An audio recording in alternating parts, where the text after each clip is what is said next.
Bismillahirrahmanirrahim. Assalamualaikum warahmatullahi wabarakatuh. Perkenalkan, nama saya Ridwan Nur Alif.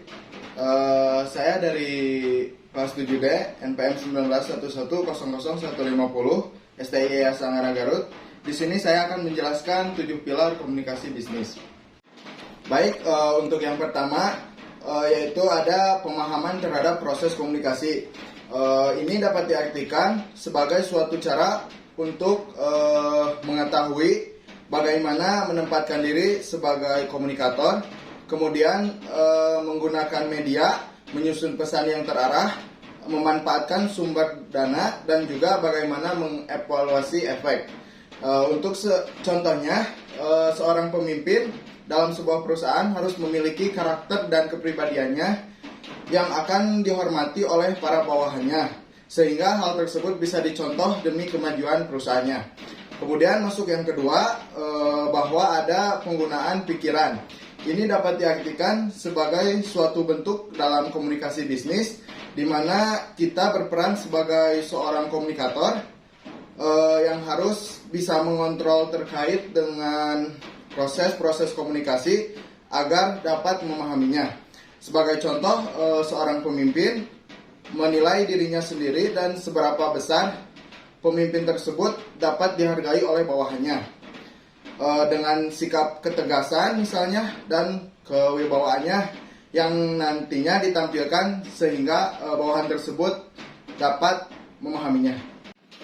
Kemudian yang ketiga, memahami bahasa. Ini dapat diartikan sebagai suatu sistem dari simbol yang akan dibutuhkan untuk berpikir dan dapat mentransfer pikiran tersebut dan perasaannya. Sebagai contoh, seorang pemimpin harus bisa memahami bahasa rekannya agar kesalahan penggunaan bahasanya dapat diminimalisir. Untuk yang keempat, ada kejelasan pesan. Nah, ini dapat diartikan sebagai suatu pesan yang disampaikan oleh komunikator, yang nantinya dapat diterima dengan cukup baik dan sangat jelas oleh suatu komunikan.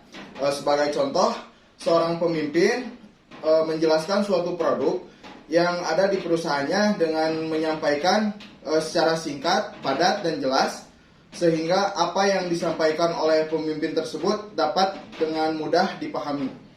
Kemudian yang kelima, ada daya persuasi. Ini dapat diartikan sebagai sebuah kebutuhan dasar yang harus dimiliki oleh pemimpin perusahaan tersebut.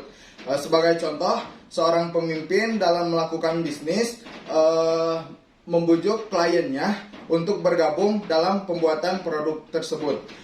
Kemudian yang keenam, ada kelengkapan pesan. Ini dapat diartikan bahwa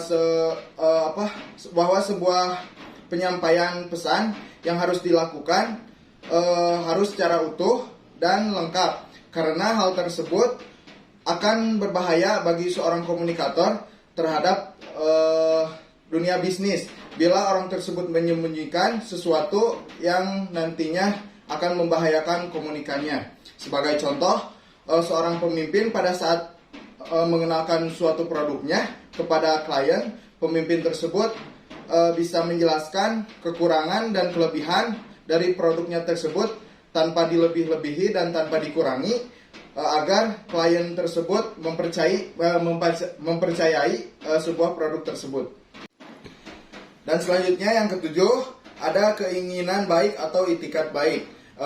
Ini dapat diartikan suatu hal yang cukup penting untuk diperlihatkan kepada komunikator, karena nantinya yang akan dihadapi itu bukan hanya satu orang saja, tetapi seluruh masyarakat.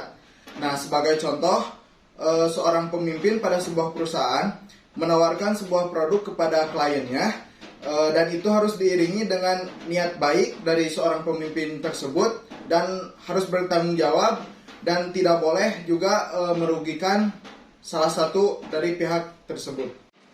Baik, cukup sekian untuk presentasi saya. Mohon maaf bila banyak kesalahan. Wabillahi taufiq wal hidayah. Wassalamualaikum warahmatullahi wabarakatuh.